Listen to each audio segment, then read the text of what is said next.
Russ the Movie Critic, reviewing movies.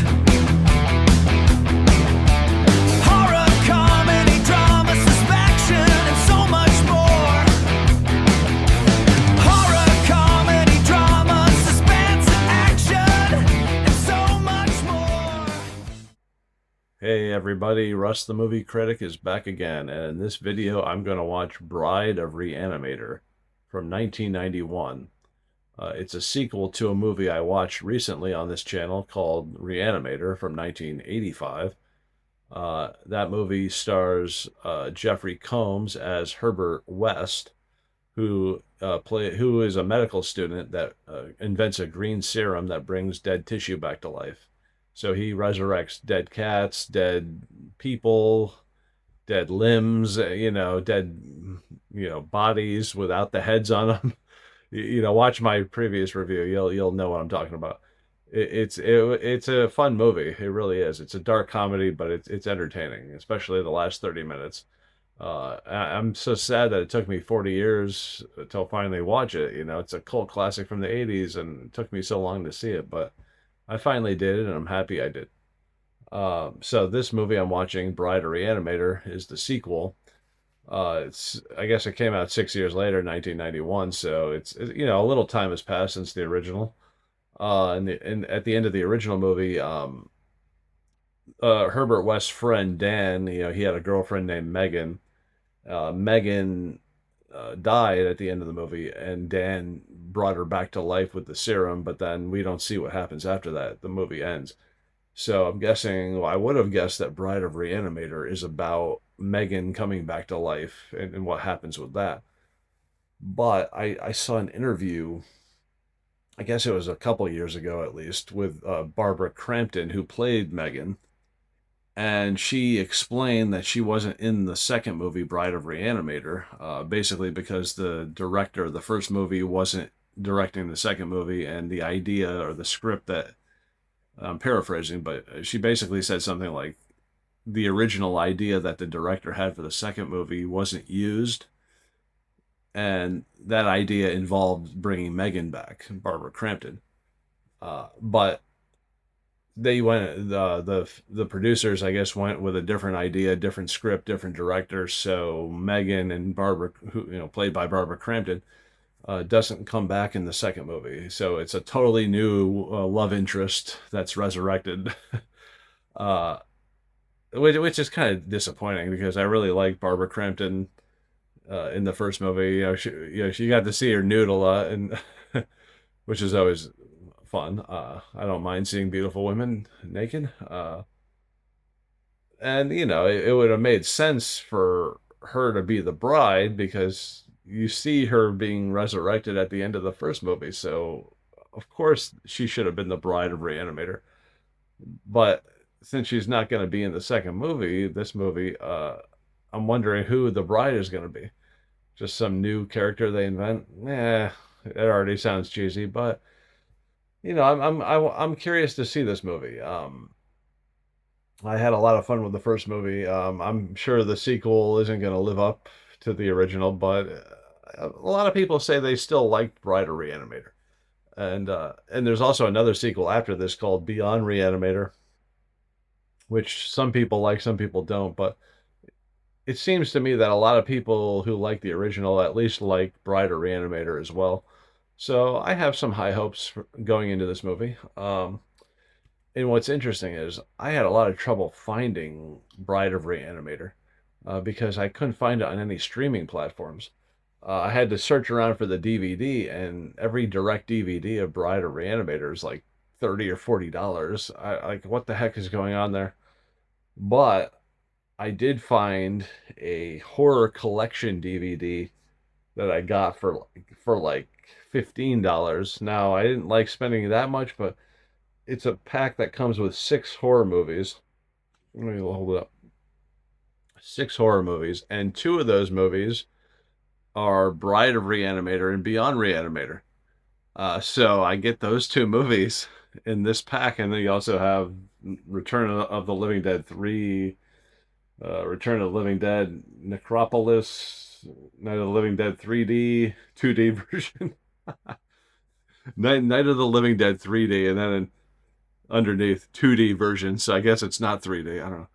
Uh, and then Return of the Living Dead, uh, Rave to the Grave.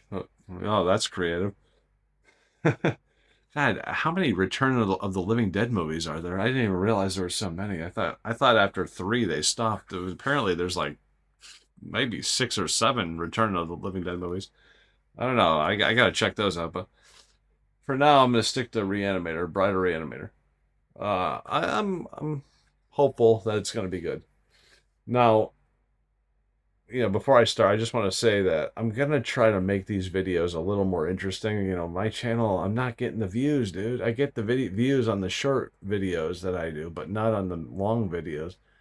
And the long videos take more work to do, and it's disappointing. So if you could just share this video with everybody you know, and I'll also try to make it more interesting. I'm thinking about putting in a few short clips from the movie in this review just to spice it up a little more. I'm hesitant to do it because of the copyright nonsense on YouTube, but if I put like a few seconds of the movie to show what I'm explaining, here and there, maybe it'll be okay.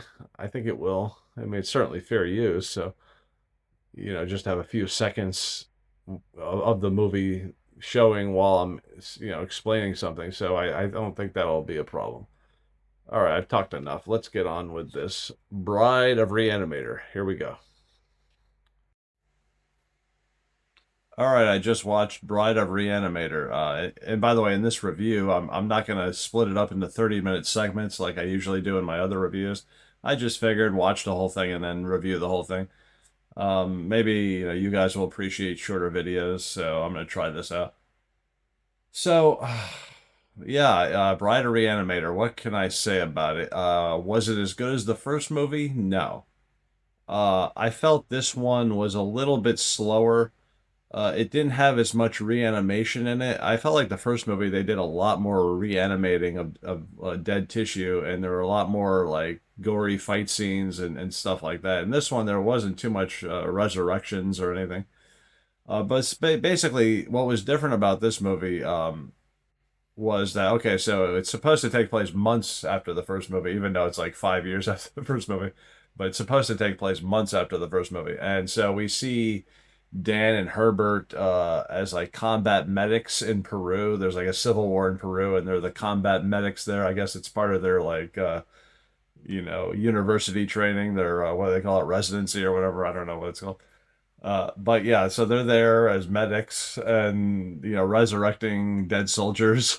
For some reason, it's like why are they still using the serum? They saw what the serum does to the dead bodies, right? It resurrects them and makes them go crazy and start eating people and killing people. So why do they keep resurrecting dead bodies? I don't understand. you know, Especially Dan. Dan is the one that's like more reasonable, but yeah, he still goes along with what Herbert wants to do. I don't understand. But we'll overlook that. So yeah, so they're in Peru for like a brief moment, and then they go back to that university, Mectonic. I can't remember the name of it. I think it's in Massachusetts, but it's the same university from the first movie. Um, so they go back there working as doctors. I guess they're in like their final years of training. I don't know. But yeah, so they're working as doctors. And now Herbert wants to do something a little different, not just bring back the dead. He wants to create new artificial life by sewing limbs together, pieces of, dead body parts together, and, kind of like Frankenstein's monster, right? But it's called Bride of Reanimator, so you know where this is going, right? He wants to sew parts together to make a new woman, an artificial woman. Um, and let me just say, this whole idea, like a lot of movies do this, obviously, it started with Frankenstein and has carried on over the years since. But this whole idea of like sewing body parts together to create a new life form, it's really it's really not a new life form, right? Because the person is the brain, right? So the brain that you're putting on the body is the person. All of the other limbs that you sew on are just basically transplants, right? Because at the end of the day, the person is the brain. But we can't be logical about movies like this, because in the movie they use Megan's heart, right? So Dan's girlfriend from the first movie was Megan. She died, I guess, at the end of the first movie, even though she didn't. He resurrected her, but she's not in this movie, so it's explained that she didn't make it. She died. So they have Megan's heart. And so the idea was that Herbert wants to put the heart into this new woman that they're creating. And then he uses that to convince Dan to go along with it. He's like, hey, Dan, this is Megan's heart's in this corpse. So, you can help me. And then Megan's heart will beat again and so forth. So that's what convinces Dan to just immediately go along with it. It's like, oh, it's Megan's heart. Okay, I'll help you. Even though he was like totally resisting the idea before until Herbert says it's Megan's heart. And it's like, okay, I'll help you. What do you need me to do? It's like complete 180. All he had to do was say it was Megan's heart, and then he's going along with it. Uh, so so the movie is they're getting collecting parts and sewing them together, or basically Herbert's doing it most of it. Sewing the parts together, attaching them together in various ways to create the woman, and there's also like a lieutenant who's investigating, Herbert and Dan for basically I think for the stuff that happened in the first movie, but also the new stuff that happens in this movie, uh, or where bodies are being stolen or whatever. And also the professor, I think his name's Dr. Hill from the first movie, the one who gets decapitated and walks around with his head. The head makes an appearance in this movie. And oh my gosh, it gets really weird. Oh yeah, I didn't mention this. So when Herbert starts experimenting with creating new life, he basically sews different pieces to like he sews fingers together and then puts an eye in the middle, and then like the fingers in the eye are like one new creature that crawls around. It's really weird. And then there's another scene where he resurrects a dog and then sews a human hand to the dog. Stuff like that. So that part of the movie is at least original, different than the first movie, because at least they were trying something new in this movie by like sewing different parts together, like a human hand on a dog, and making something original like that, and then the fingers in the eye. And I think there's one where it's like a head and an arm with a hand crawling around. You see that near the end. So yeah, they did different stuff like that. I feel like they didn't do that enough. I think they should have done a lot more of that. There wasn't much of it, but the little bit that they did show looked pretty good. The practicals look good.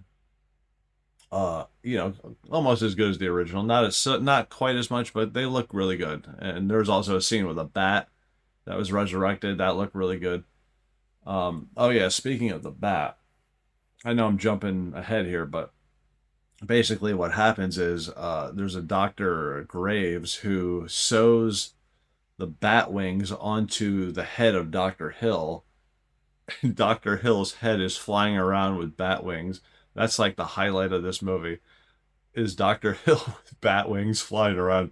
Now, the special effects on that were looked a little cheesy. That I don't think that was practical. Obviously not. They're not going to have the actor's head flying around, but yeah, the effects on that, just the way it looked when his head was flying around, looked so they looked bad, but it was fun. It was funny as hell. Like I cracked up laughing for 2 minutes when I when I saw his head flying around. I was like, Herbert West. The bat wings are flapping next to his face. It's like, oh my god, that was hilarious. Yeah, that was probably the best part of the movie. Just seeing how those cheesy effects with the flying head. Oh my god, that was great. Uh, but overall, yeah, like I said, it wasn't as good as the first movie. It was like they're almost trying to recreate some of the original movie. Like the Dan character has a new love interest. He sleeps with her, and then she's finds out what he's up to, and then she gets upset. But at least the love interest doesn't die in this one. Uh, but yeah, it felt a a dumbed down version of the first movie, even though there's some new stuff in it. It's still like almost similar because they're in the same house that they were in the first movie. They go back to the same university from the first movie, you know. So it's a lot of the same scenes, a lot of the same environment from the first movie is in this movie. So yeah, it felt like a little bit like the original in that sense, but not as good as the original. The original was a lot better, a lot more action, a lot more gore in the first movie. I felt, and the sex scene in the first movie was much better too. So, uh, so what can I say about this movie? Oh yeah, the Dan character has a mullet. He's rocking the mullet. So this was 1990. I said 1991 in the beginning of this video, but no, I checked. It was 1989, 1990, around that range. I don't know the exact year, but it's around 1989, 1990. Uh, so 5 years after the original, even though it's supposed to be a couple months after, in terms of the story. Uh, but yeah, the actors pretty much look the same. Jeffrey Combs, you know, did a great job acting as the quirky, you know, mad scientist. And the Dan character, you know, he's like the stud, and, you know, rocking the muscular body, six pack abs. Yeah, no wonder he's getting the chicks, right? What else can I say about this movie? Yeah, so you know, the cop character, the lieutenant, he dies and gets resurrected. It's like, you know, that kind of stuff is similar to the first movie. It's like, okay, you resurrect some people, but now you reanimate some, you know, combinations of limbs, and that's basically the movie. They don't do that enough. I feel like there's not enough reanimation in this one compared to the original, so that was the big disappointment for me. Uh, the ending, they're in a crypt under the house, under the cemetery near the house, uh, and the flying head, and the crypt collapses because there's like a big monster fight again, but it's not nearly as good as the monster fight at the end of the first film. And then during the fight, the it like caves in into the crypt, like the earth caves in, the soil and stuff. So everybody, you think gets crushed, the head gets crushed by the soil. But then at the end, we see that Dan and his Italian girlfriend, they come up from the ground, and you know, they live. But we don't know if Herbert West lives. You know, we're kind of left wondering about that, just like in the original film, right? We don't know if he survives. Obviously, I know he survives because there's another movie, Beyond Re-Animator, which I do plan on watching. Um, I don't know if that'll be good. Probably not. But from what I understand, the premise of that movie is Herbert West has been in prison for 14 years after what happened at the university. Yeah, it's only right that he, you know, is held accountable. I guess Dan did get held accountable, even though he was kind of like an accomplice. But yeah, it sounds like an interesting movie. The next one. Um, yeah, I'll check it out soon. But Bride of Reanimator. I probably won't watch this one again. I still want to watch the first one again. The first one's really good. I love the first one. This one was okay. Nothing great. Nothing I would want to rewatch other than the flying head with the bat wings. That's the best part of the movie. It's just hilarious. I cracked up on that one. Man, that was crazy. Yeah, I don't think that Professor Hill guy is in the third movie. It looks like the Dan character is not in the third movie either, so it's just Herbert West in the third movie. Uh, so yeah. Yeah, so that's all I have to say. Bride of Reanimator, okay. It's okay. Not great. Wouldn't want to see it again, but it's okay. If you like the first movie, you should watch Bride of Reanimator just to get a few laughs, a few interesting scenes in there, just to see it. All right. Thanks for watching, and see you on the next one. Subscribe. Thanks. He's Russ the Movie Critic, reviewing movies.